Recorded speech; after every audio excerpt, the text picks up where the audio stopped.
Hey, what's up, everybody? It's Raul. And it's Mike. And we like to welcome you back to episode 63 of the AO podcast. 6-3. Now, before we get into it, as always, make sure you follow us and subscribe right here if you're watching this on YouTube. Follow us on Where Apple my Podcast, finger is, go down there. Spotify, and then the links for all of our social Follow the medias finger.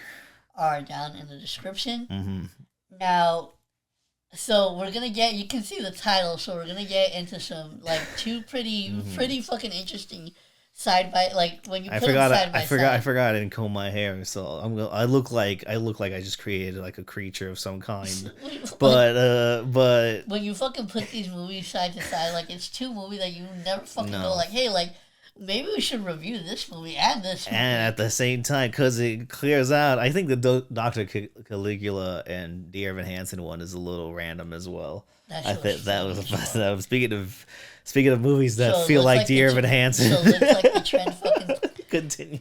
Hey, but to be fair though, now I just remembered. I mean, it's not like the first time we've done odd pairings. Remember when we fucking did the Ice Spice and Kendrick Lamar album review? that was probably the craziest ones, and the one that got more views, a lot of more views than we thought would. Yeah, that was such a, like that was such a fucking random pairing. Yeah, no, that shit was really fucking funny. But before we get to that, it sucks that I have to bring up something that honestly, like, really disappointed the fuck out of me that I just saw that happen recently. Mm-hmm. So, we're talking wrestling again, so I know that Mike might not, like, be interested that much, but he actually will be slightly interested because even though he doesn't watch wrestling, this does have to do with an artist that he is we're both pretty big fans of.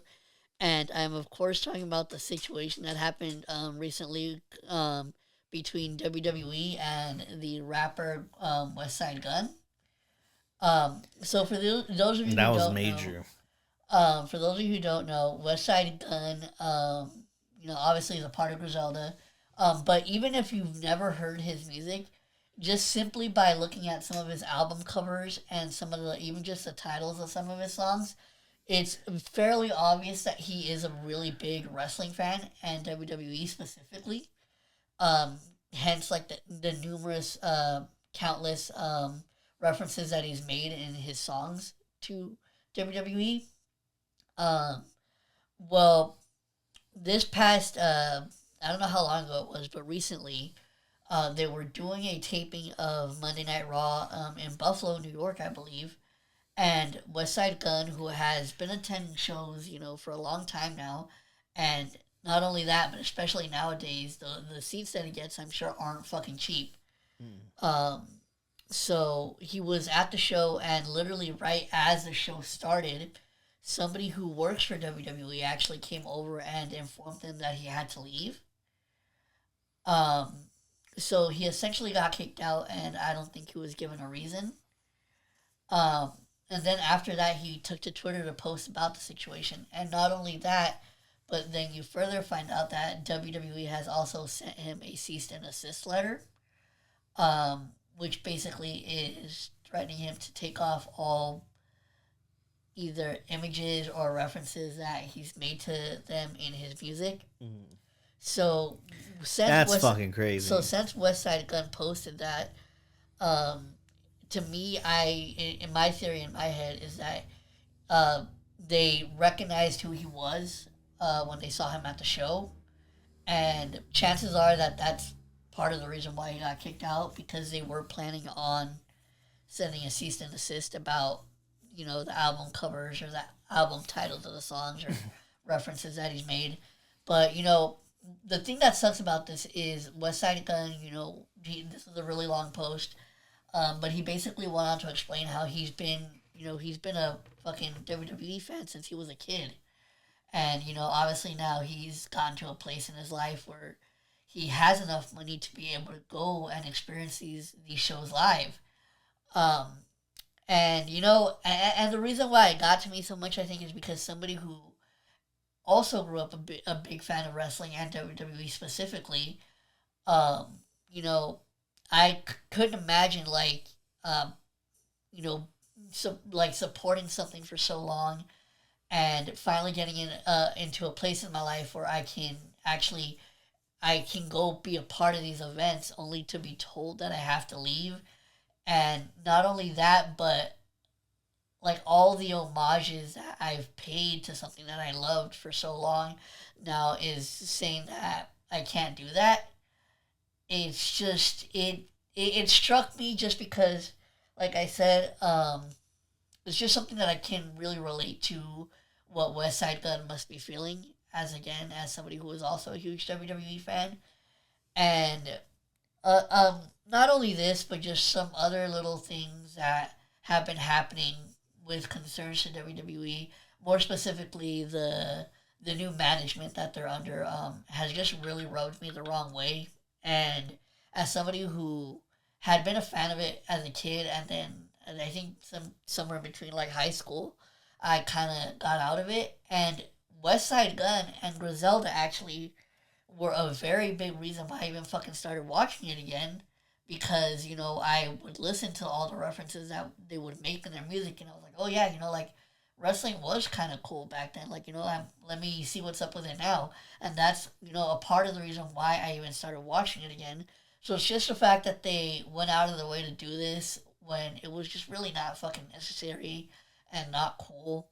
Um, I honestly think that I am personally done with WWE. Like, to be fair, like I said prior, this, among other issues that have come up recently, is a big reason why I stopped watching it. They had a long history. Look at the fucking owners of the last owners of the fucking WWE. Like, come on, like. But they've had a lot of problems for a lot of years, and it seems like they're still gonna be on some bullshit.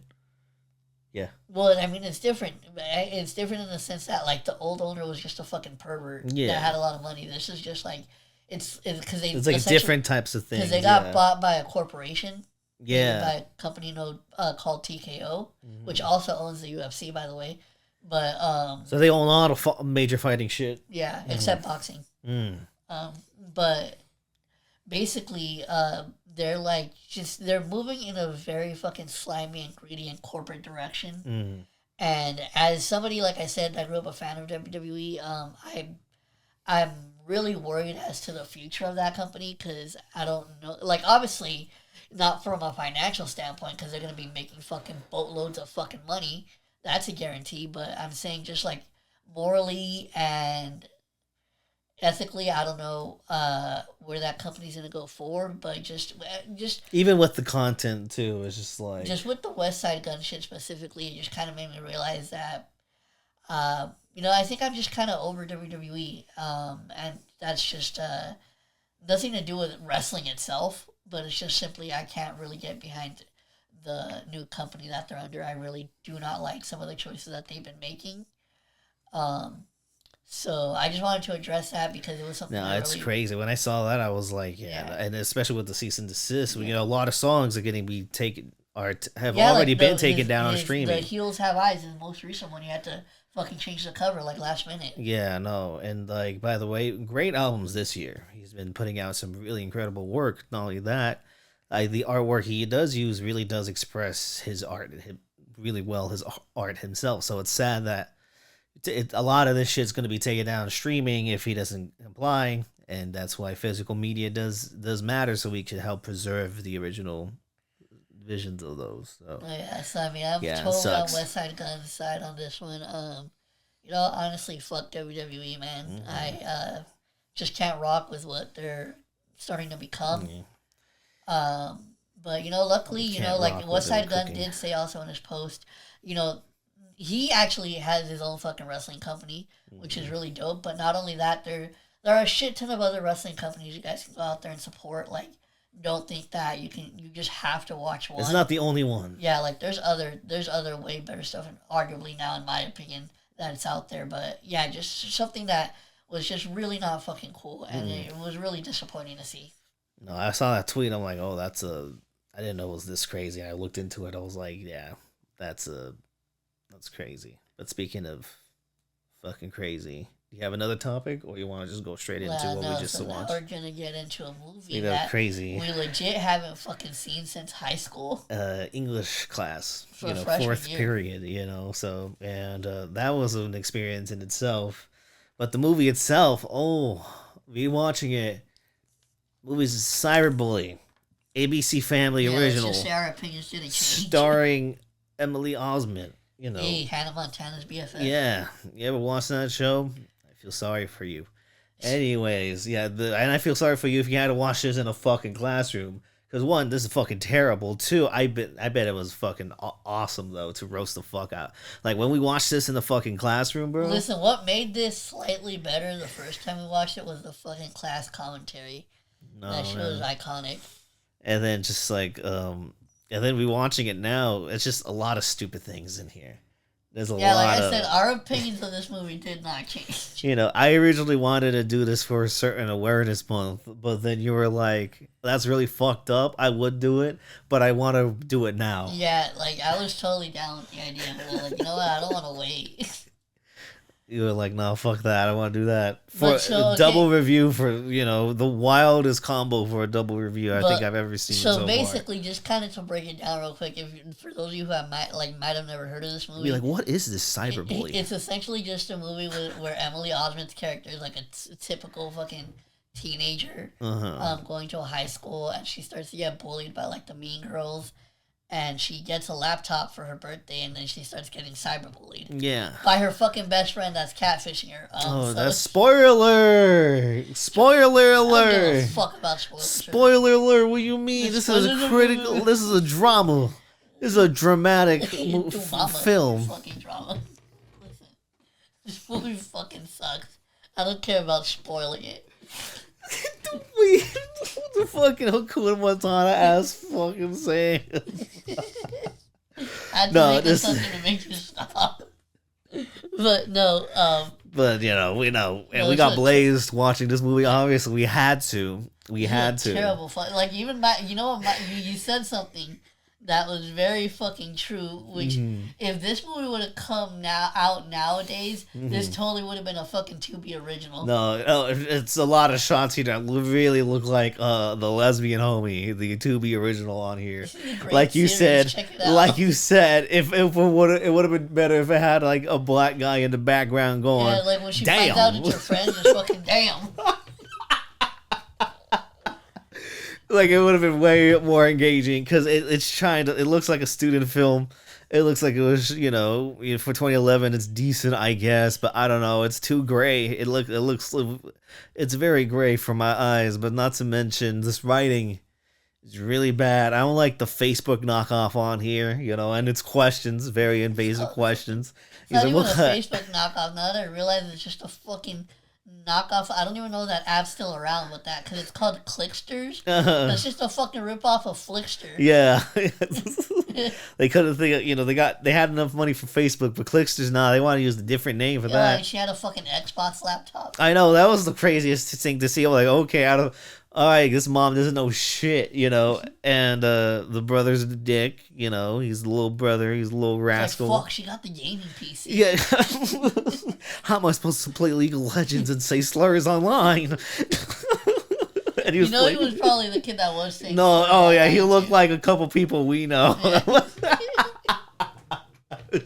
He was definitely into Modern Warfare. He was definitely like, making songs about all races, with science songs already.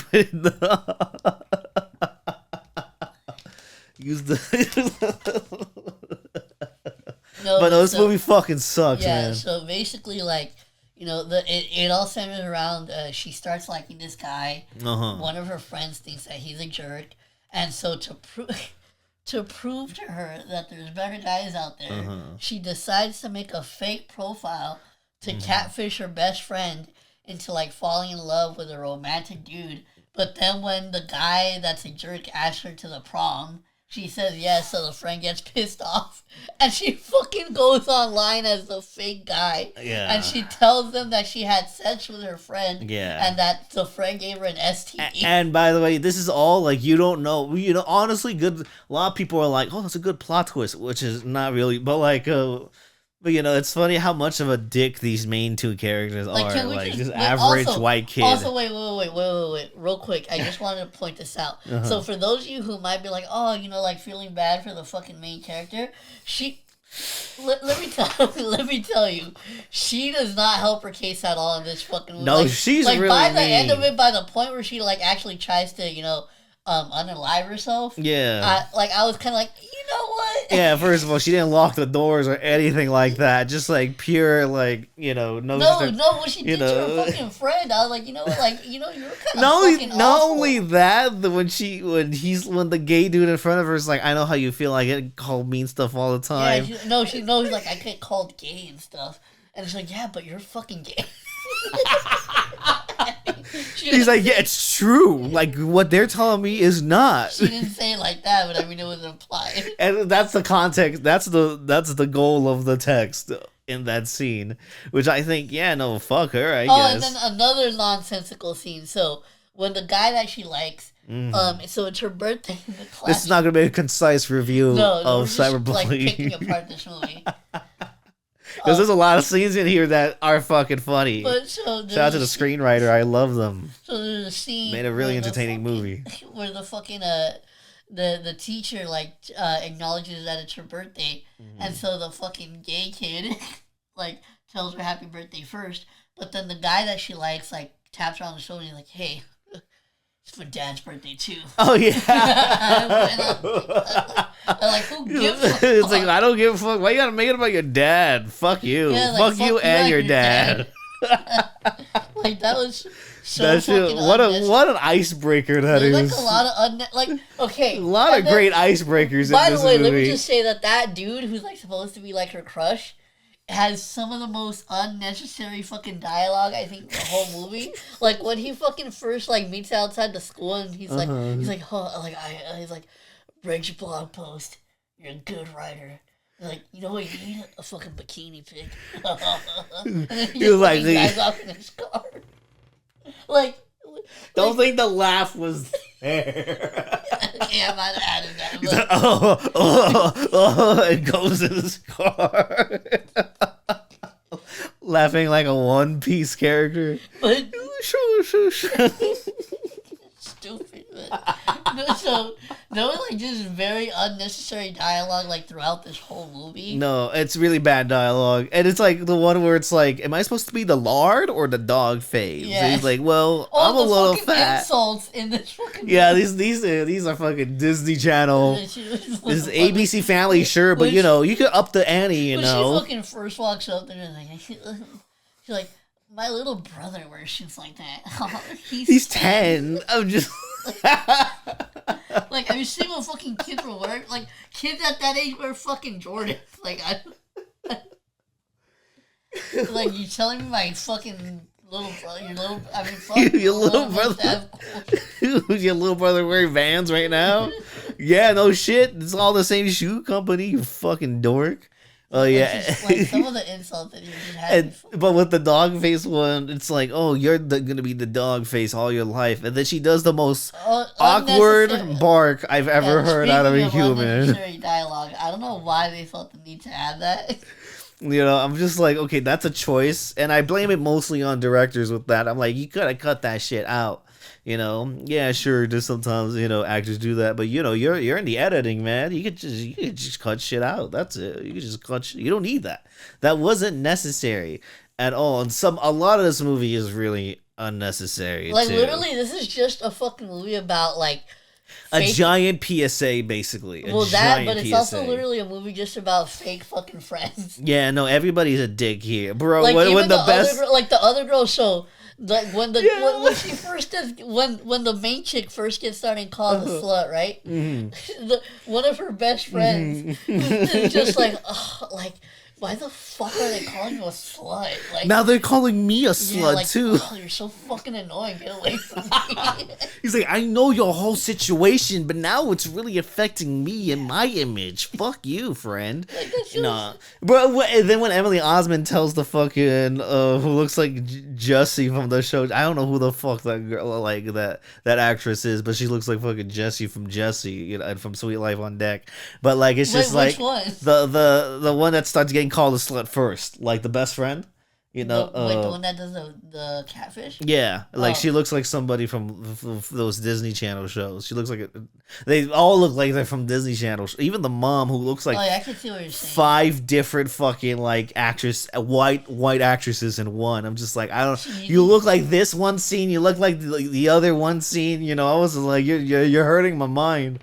It's very uncanny. Wait, who was that? Jessie from that Sweet Life? That was Debbie Ryan, right? Yeah, Debbie Ryan. Yeah. She's not in this movie. No, but I was like, no, but she was still doing Jessie. No, but like since he said, I was like, yeah, I can see it. I can see how she looks like her. Yeah, no, and it's just like that girl's a fucking, you know, and then fucking Emily Osment's in the car like, wait, but then so they try to like fucking paint you the picture of how like the friend that ends up doing the catfishing, how like her life's shitty, and the way that they depict that is they have her dad like ignore her.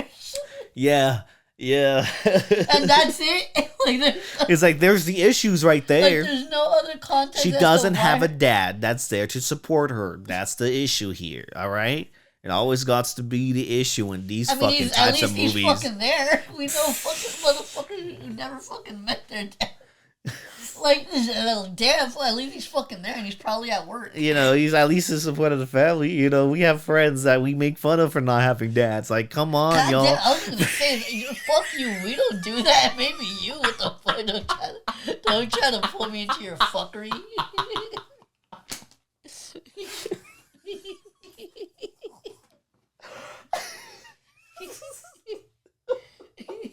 You fucking dad, dude. You look like full in, like you're not fucking telling yourself that hard. We love them though. We sympathize. That's how we cope, you know. But this movie, you use this cope. I don't think this movie does a very good job at portraying what it needs to do, honestly. Like, just forget the fact it's a bad movie. I think as a PSA, it doesn't even do its job right. Because, you know, you get feelings of negativity here that, like, are the antithesis of what this movie's trying to fucking do. You know, I think it's very disingenuous. I think it looks like shit. I think it's written horribly. Yeah, I know. Yeah, but it's fucking funny. Like the worst attempt at what they were trying to do that I've ever seen. Yeah, but it brought back memories though. We were talking about like memories even before watching, just like in that era. Yeah, when it literally no lie. Very throwback. We literally found ourselves pausing quite often to reminisce on like certain shit that we've done throughout our life, and so. If anything, rewatching this movie just provided kind of a really nice trip down memory lane for both of us. Mm-hmm. But I think I'm gonna just say it real quick because it's way too funny not to. Uh-huh. So real quick, a random story that I randomly decided to tell Mike that I'm surprised that I had never actually told him. No, this is new to me. Probably one of the best stories that my mom's ever told me. Shout out to my mom and my aunt, but. So this shit is fucking hilarious. So, when I was a kid, my mom had to go out somewhere, so she left me with one of my aunts. And at the time, I don't know how old I was, but I was like a little kid. And I guess apparently I was jumping on her bed. And while I was jumping on her bed, I somehow fell on the floor and I fucking hit my head to where I ended up getting like a little bump on my head from the fall. And, like, my freaking aunt was freaking out, right? Because she's like, fuck, like, what am I going to tell her or whatever, right? So she was, like, panicking, trying to figure out what to do. And then, luckily, though, for her, when my mom had gotten back, like, they were talking or whatever, and I had started jumping on the fucking bed again. And I just happened to fall again at that very moment. And she was like, she took that opportunity to be like, oh, like, shit, look what just happened right now while you were here. He's like, and look at this on your fucking head, too. Yeah, like fuck, wow. Like, you didn't see that? Like, you should have been paying attention. It's full on fucking blaming you in that incident. So this is like, that's literally one of the fucking funniest and most sly shit, like, Mexican shit. I'm surprised you didn't say it on here. I'm surprised you did not say it on. That shit is fucking funny. I am glad that I shared it though, because shout out to my mom and my aunt. That's one of the funniest fucking stories. That's hilarious, man. That it made me think of. But anyways, back to this piece of shit. Yeah, no. There's the scene. There's an iconic scene. Well, actually, I would say there's two. Yeah. And more specifically, they were made iconic from the reactions that were given when we watched this in freshman year in high school. Mm-hmm. The first one is when she finds out that it was actually her best friend that was the catfish the whole time. Yeah. Because let me tell you, like, the first thing that you hear Shyamalan plot twist there. Like the first thing you hear is like, oh shit, in the background, and then like when you find out, like, beat her fucking ass, eh? Yeah, no, if that happened, we've seen fights. Like I remember walking like home, like through like the main part of the high school, just going down the stairs, and then I walked by, and then just like randomly just start. It's just oh my god, a fight started to happen, and this one chick just like punched her in the face to the ground, just fucking started slapping the fucking shit. I'm just like, I'm walking away real quick right now, fuck this, and I just see a whole circle just started to fall. No, I saw that teacher whose class we're in to watch this movie, I saw her fall.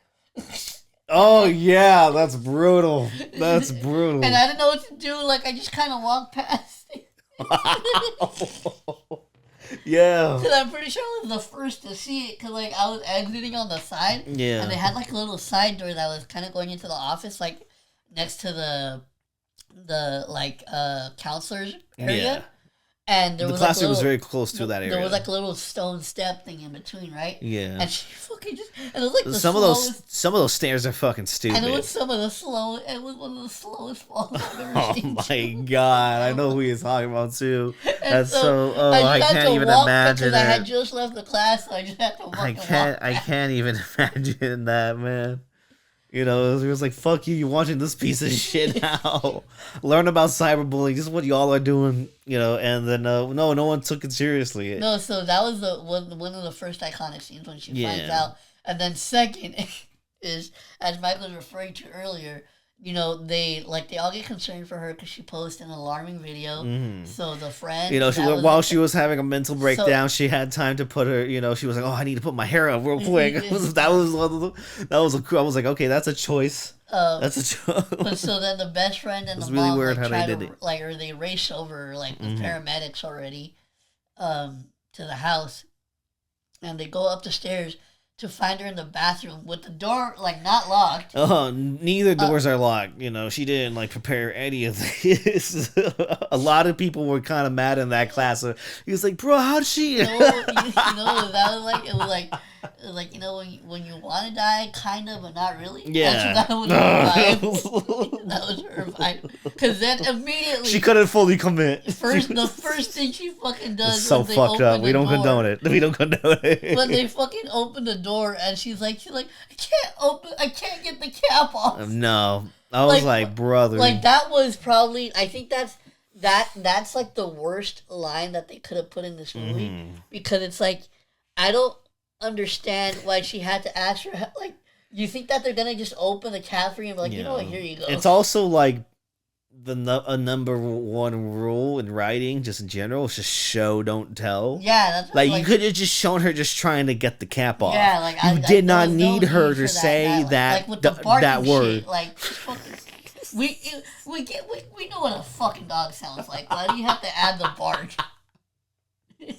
Because the character herself is making whatever. You're too dumb for this masterpiece. Also, when the mom goes to the first bully's house and has to argue with the dad, with the lawyer ass, the fucking acting like Kim Wexler, telling somebody he's a fucking widow what they feel. Oh, like, God, he was like, it's freedom of speech, and my daughter calls you. The fucking friends just creeping on the side of the door, yeah. Yeah, I know that fucking white bully was getting on my nerves a bit, bro. That shit. She definitely had that annoying white girl face. Shout out to that actress doing a good job, I guess. You can't really do good jobs with a script like this. Well, I guess you can. You get paid and shit. You audition. You could be on set. I love the laugh I added to that one scene. Oh my God! Can you say it again? No, you'll feed it in the fucking edit. But that shit was great. But no, this movie is literally it's very trite. It's It's the like. I don't see how like this could be taken super seriously as like a prevention type of. No, just a PSA of cyberbullying, just in general. I think that and at the end they do all this fucking douchery where it's like, well, now this fucking by bill, the way, literally, this 34 states and shit. This movie could have easily ended right after she was in the hospital, like after she like failed at unaliving herself. Yeah.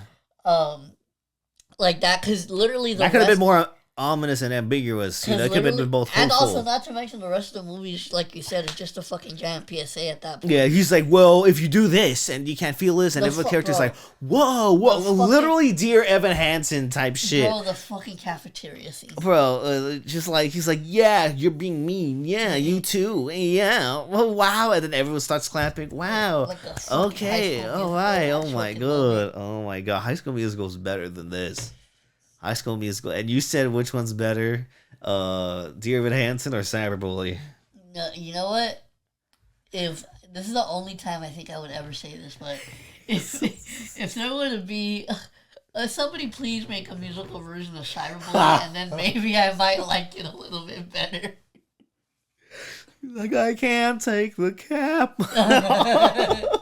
I can't take. It's like an opera. I can't take the cap off.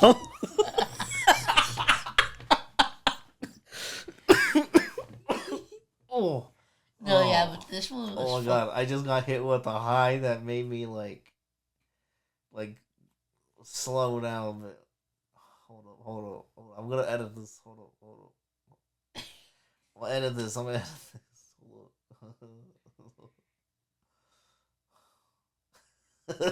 You're fucking stupid. What are you doing? I can't stop laughing. I'm like, I can't. You're not fucking laughing now. You fucking idiot. You know how fucking stupid you just fucking. Keep that fucking. You better fucking keep that in. Like, I can't stop laughing while you're not fucking laughing at all. My head, man. I was laughing. I was trying not to laugh. You better keep that part in, because that's fucking funny. He did the one thing I didn't want to do. What? I didn't want to laugh. I was laughing in my head. I needed to stop. Because you fucking said I'm trying not to laugh. Yeah. You're not fucking laughing. I'm trying not to laugh in my head. Like, I didn't even hear you laugh once before you said that. Like, what the fuck are you talking about?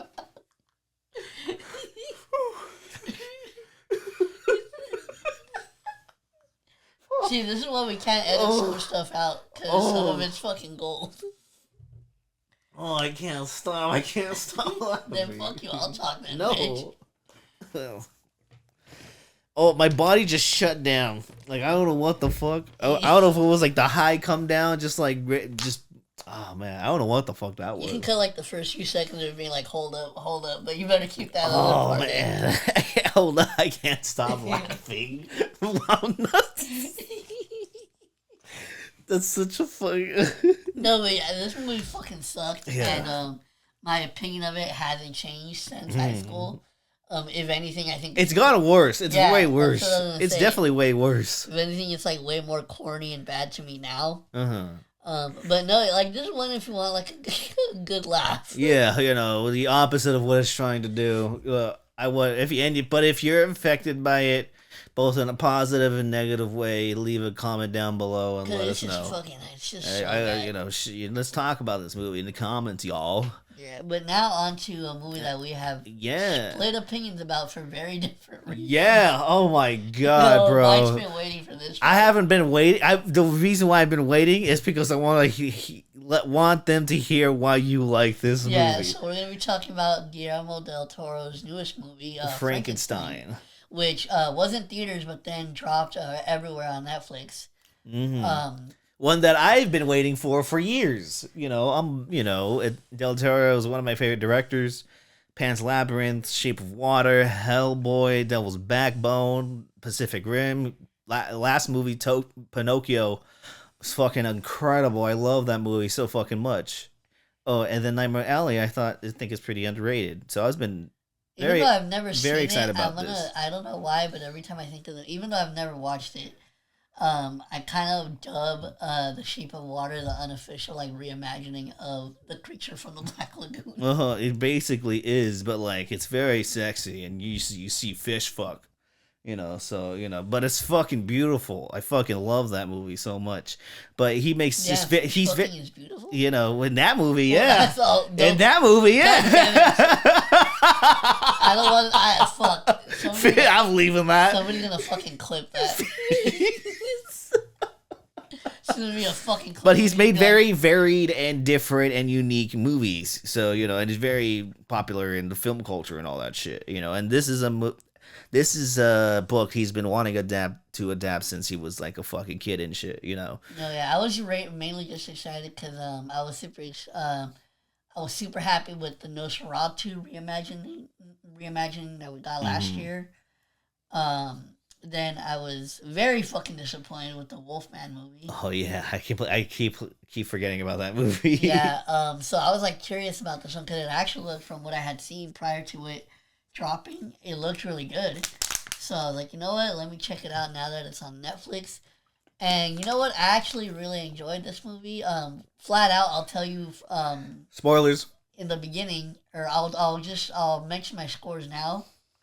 I did give it a 5 out of 5 on Letterboxd. But here's the thing.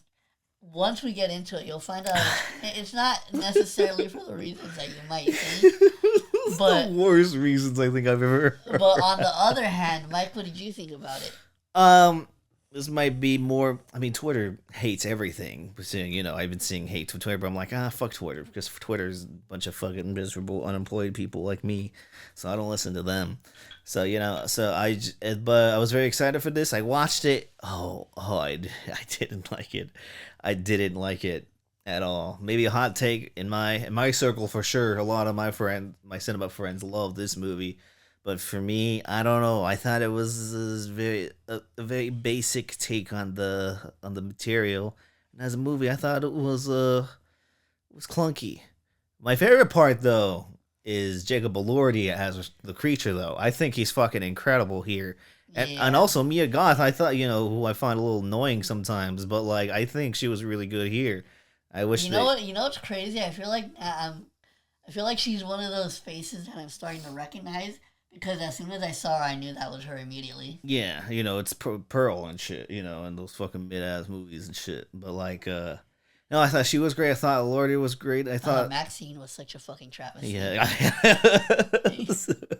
We'll probably talk about that mid-ass thing in the future. I forgot we saw X in theaters. Yeah, that was crazy. When they were bringing that back. Remember that one October where we fucking were watching everything basically? Yeah. That shit was dope. We're gonna try to do that again. But like this movie though, I was watching it and I'm like, I should be invested. I should be awed. I should be. In a lot of ways I am, because I do think this movie is just gorgeous, just all around. But it's not gorgeous for me. It's not investing though visually, in my opinion. And besides Elordi and Goth, I don't like the rest of the actors, but I know you do. No. In a specific scene, which is fucking hilarious. There's various little scenes in here that I enjoy. Mm. I think my first one that I really enjoyed was the fight scene in the beginning. Yeah, well, you was just throwing the motherfuckers. Yeah, like that shit. It did look cool. Yeah, that shit was pretty fucking lit. Mm-hmm. So I did enjoy that opening sequence of the movie. But onto like one of my all-time favorite scenes of this movie is there's a scene where young Victor is like talking about his life growing up, right? Mm-hmm. Like I don't know if he was like studying to be a doctor or whatever, but like his dad's like making him study like really hard, right? And when he forgets the answer to a specific question, his dad just takes what I have dubbed the whooping stick. And an elegant whooping stick at that. Probably cost $700 in that time. And he's just like, and like I'm guessing, obviously the kid knew what time it was, so he like puts his hand out. And then he's like, no. From my hypothesis. And he's like, no, like your hands are tools. He's like, you must protect them. And he's like, your face, however, is vanity. And then he just fucking smashed it across the fucking. That's you can't even say it without laughing.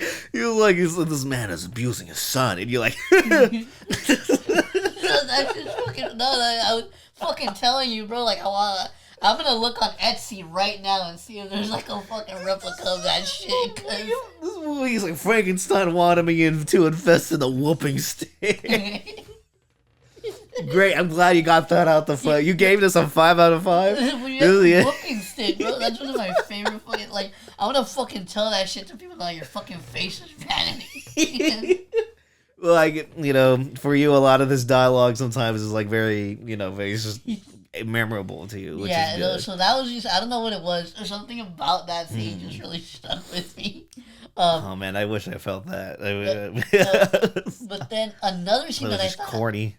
Another thing that I thought was great that I actually, unfortunately, I kind of saw before the movie came out because I think they released it. They released a clip of it before the movie came out. But I really enjoyed the sequence of like Frankenstein actually being like reanimated. Yeah. That shit looked really fucking cool. Yeah, the creature.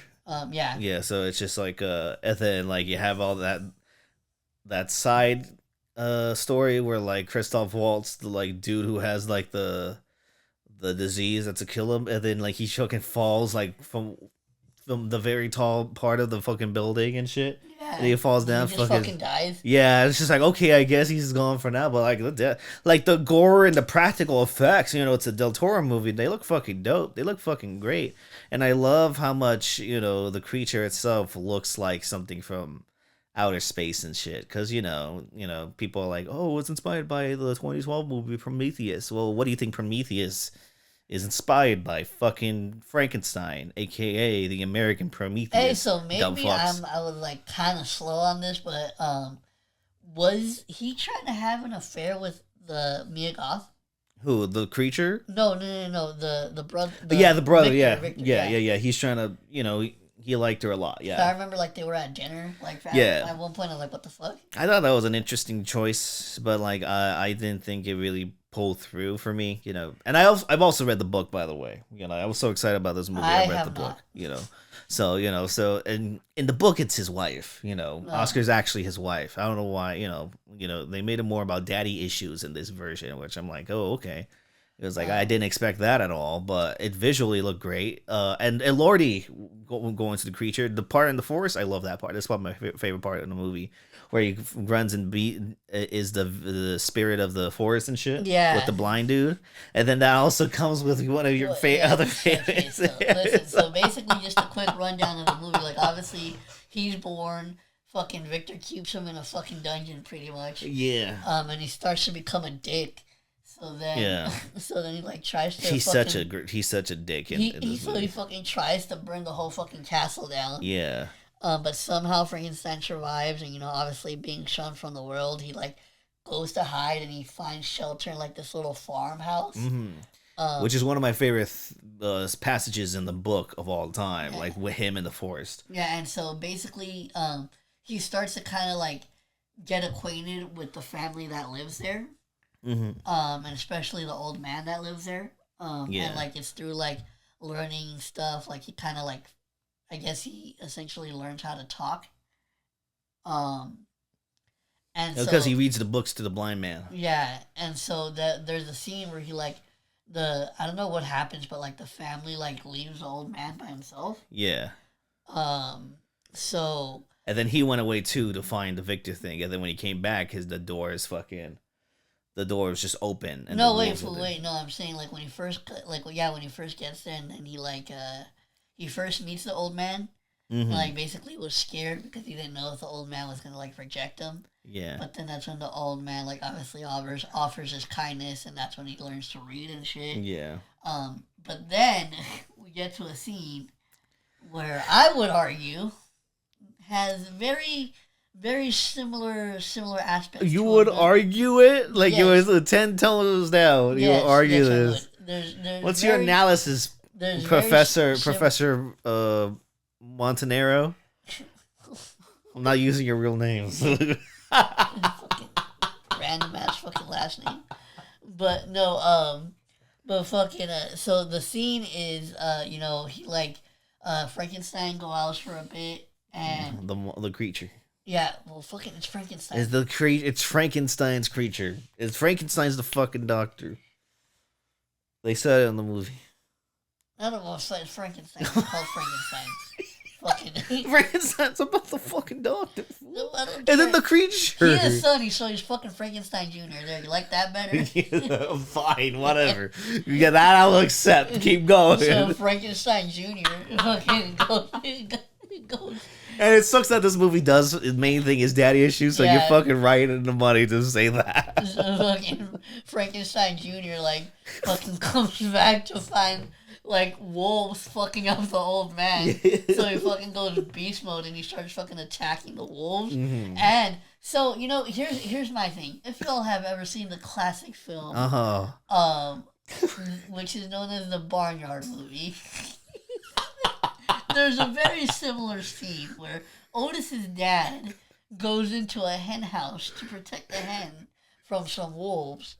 And he starts playing a fucking banjo or whatever. He starts singing Johnny Cash. Yeah, he starts singing Johnny Cash while he's fucking these wolves up, right? But they fuck him up in the process, so he dies. But the way it's filmed and the mood, like the mood, the mise en scène of the movie is very similar. I'm saying, like, if you wouldn't listen, if you just added a little bit of Johnny Cash to that fucking Frankenstein scene, I'm telling you, it would be the exact same fucking scene. Except the dad dies, the cow dad dies, but the blind man dies here and shit. Oh my god! When you first told me that. Yeah. That had me fucking done because I would have grabbed to agree. I was like, this kind of looks familiar. I was just more annoyed that it's just a little CGI-ish and I really didn't like that. That shit was fucking great though. But you love that because it reminded you of Barnyard. By the way, I am serious. I'll fucking stand behind that. That scene is exciting. I wouldn't be surprised if Del Toro was like, I love Barnyard. Similar. Because he loves everything. Eerily similar to Back in the Barnyard. Back in the Barnyard is the TV show. The Barnyard is the movie. Eerily similar to Barnyard. Yeah, there we go. Get your fucking Barnyard facts right. They went back and then they were there first. Fucking, it doesn't matter what time they were there. What do you mean it doesn't matter what time they were there? What are you talking about? I don't know. I don't fucking know. I was like, are you speaking in code? I got scared real quick. I thought we were about to go back in time on some old school SpongeBob shit when he fucking Squidward goes to the fucking time travel machine. It's just stupid. Yeah, that's what I thought was gonna happen. Yeah, right now. Lit. That's so good. But no, so this honestly, overall, my thoughts on this movie is, I personally did appreciate the way that they went about telling the story. Mm. I mean, well, I will agree there are certain aspects of it that I wasn't a fan of. I could have honestly gave two fucks about that whole thing with Mia Goth. Yeah.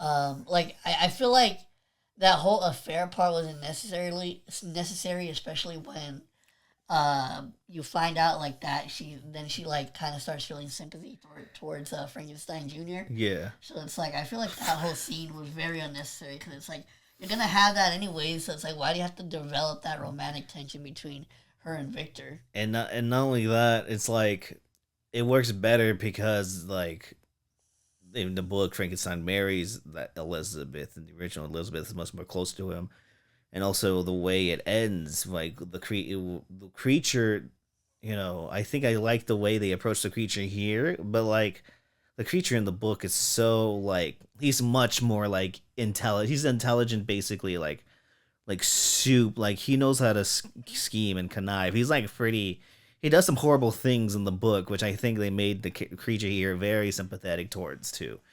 Which I think it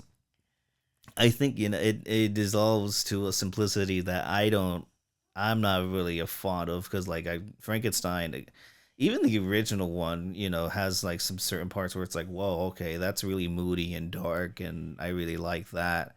But it's still a little more meat to it. I think this is a very basic retelling of the story, and I was very disappointed in the movie. But it still looks gorgeous. There's a lot of things I do like here. I really like Elordi. I really like Goth in this movie.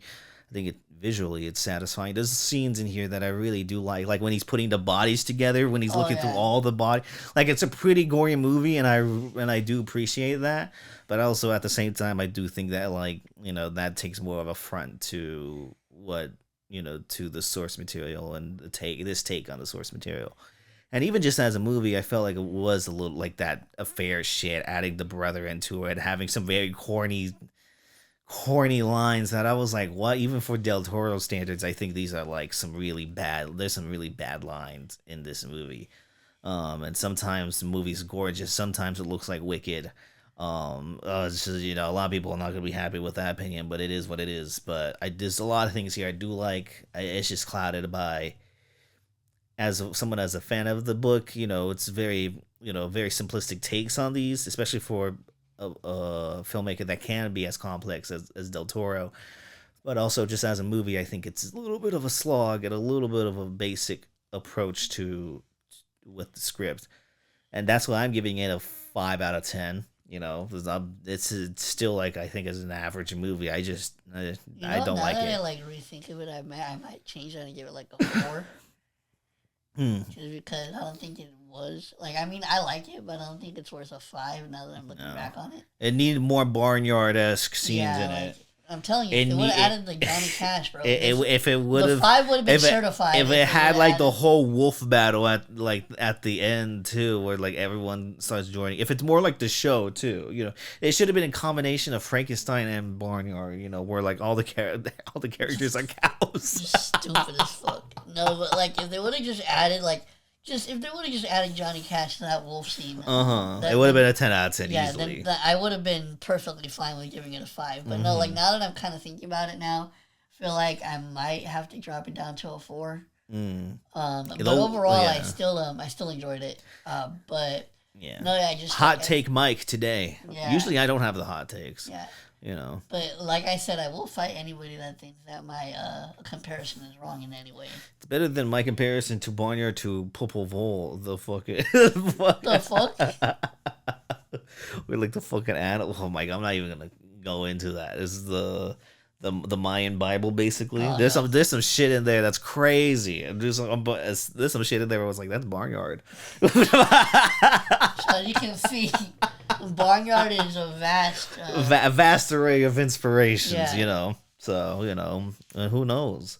You might be Barnyard. Check it out. It's fucking fun time. Especially if you're fucking. I saw that movie recently too. It's really bad. If you watched it, it's really fucking bad. My favorite parts were the fucking pizza guys. It was like, dude. He's like, I got an arm. Yeah, I like how there was a lot of stoner humor in fucking kid shows at the time. Yeah, like the employees are always fucking stoners. I remember I saw these 2 dudes. They reacted to it, and when that scene came on, they're like, dude, they're on all the drugs right now. Nah, but if you like this movie, though, power to you, and I hope this movie can take you back to the classics, both with the other movies and the books. So, so and there's not much to go. We just have recommendations, right? Pretty much. So, I mean, we could. Oh, that's what I was going to talk about. Fuck, I completely forgot. What'd you forget? So there's a rapper by the name of Lynn. Manuel Miranda. She's out, and I believe she's based out of Portland, Oregon.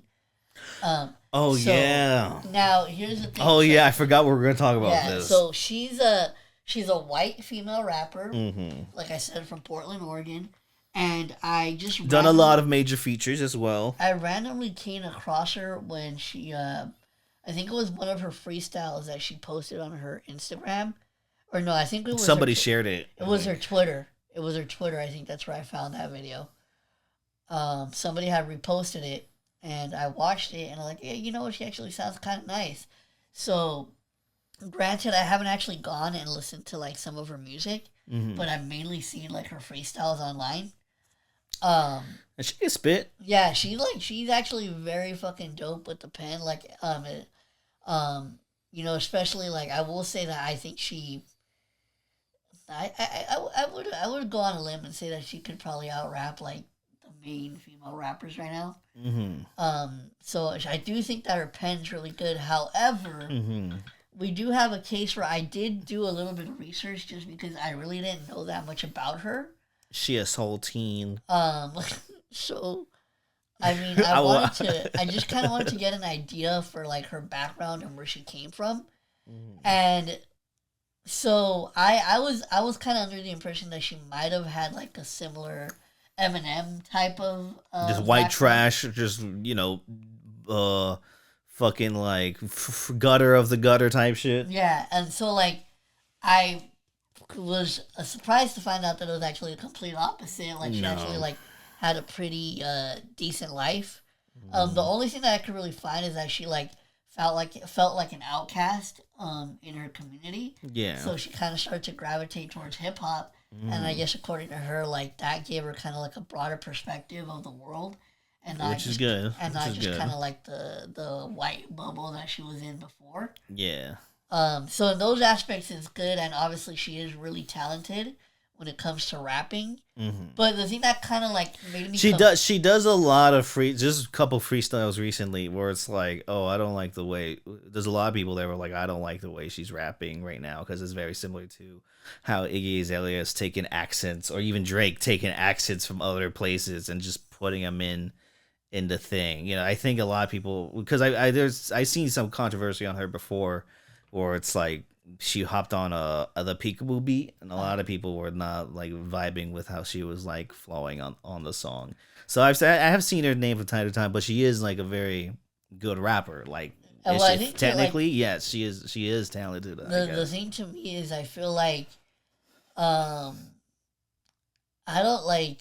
Well, because here's the thing. The reason why I feel like it's controversial to me is I don't know how much this really matters that much, especially in this age of hip hop. Yeah, but I don't most know, people are fake. But I don't know like how much respect she's gonna get from like established rappers. Yeah, especially like giving her like obviously now. I mean, she she's got features from Jit, and a lot of major.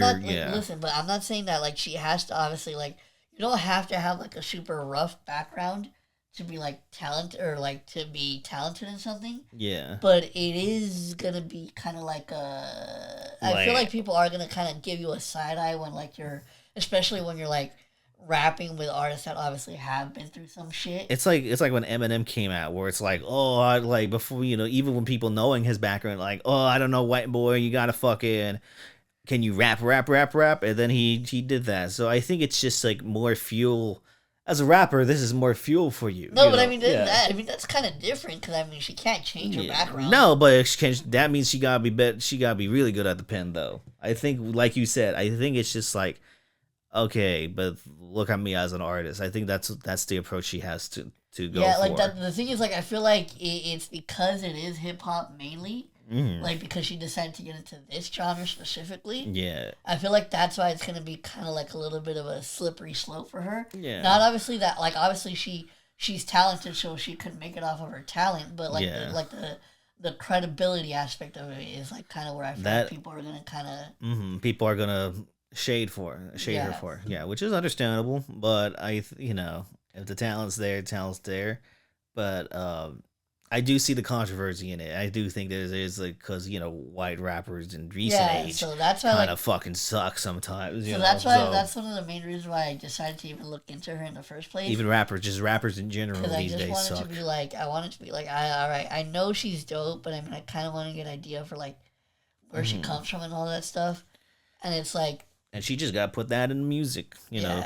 Also, and make it compelling. Bro, all that and stuff. The thing too is like if she were to ever get into a beef with somebody, that they're gonna bring her background up. Yes, yeah. So it's good bait. But if they're talented, if they are talented as they present themselves too, they will go through it. And No, but so I'm actually gonna because I know she dropped a mixtape recently, and I actually put it on the wheel. Like the album of the month. Oh, you did? Yeah. So like I'm like if it ever lands on it, we'll see like what it sounds like. Yeah, because I think I'm just gonna wait until whenever it does land on the wheel, to listen to it. So I don't know. I mean, hopefully she can surprise me whenever we do listen to the album. Yeah. But just something that I wanted to kind of talk about, just because she's somebody that like. I've been seeing getting a lot of hype and a lot of push lately. A lot of traction. which, like I said, is dope because she is really talented.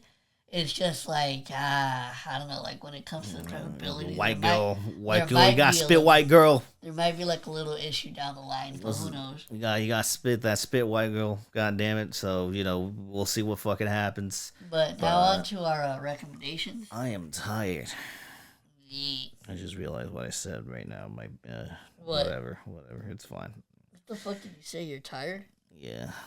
Oh yeah, easy recommendation. Arm and Hammer for all those fucking artsy fartsy art rap fans out there, those pretentious motherfuckers out there, those who want that high psychedelic listening experience. Fucking Mercy from Arm and Hammer and Alchemist, my favorite album of the year so far. Rap album of the year so far. Fucking incredible rapping, very eccentric and coded, and when you read that shit, when you find out what they're saying, if you could comprehend it, it's just beautifully woven and gorgeous. And people giving Alchemist shit for the beats, but I love the beats on here. Maybe within a couple listens, I'll see what happens. But it's up there as a top tier contender of rap album of the year for me. So Mercy, Arm and Hammer. If you're in that pocket, just you've already heard of it then. So highly recommend it if you want to just expand your vision of what hip hop can do. So yeah. So mine is actually gonna be an old, kind of like a throwback classic for us. This was a track that was always on the fucking radio at the time. But it's been a minute since I've actually listened to it. And I re-listened to it the other day, and I actually kind of fuck with this track now, especially now that I've given it time to rest and not have heard it in so long. So now that when I listen to it, it sounds refreshing and not outplayed. But my recommendation is gonna be a single from Childish Gambino's 2013 album, Because the Internet. And the track is going to be the popular 3005 song. Yeah, that's a classic. Holy shit. Yeah, like I said, I recently re-listened to that song after a long time. And after not hearing it for the fucking 10 millionth time on the radio, yeah, it's honestly a really refreshing track, and I just really like the vibe of it. So 3005 from Childish Gambino is going to be my recommendation. And that's going to be for this episode. That's all. So don't cyberbully kids, or else you have to watch shitty movies and stuff. Yeah. All right? We hope you enjoyed, and we'll like, comment, subscribe, follow us everywhere. You know what I mean. So, and we'll see you on the next episode. Peace. What I do.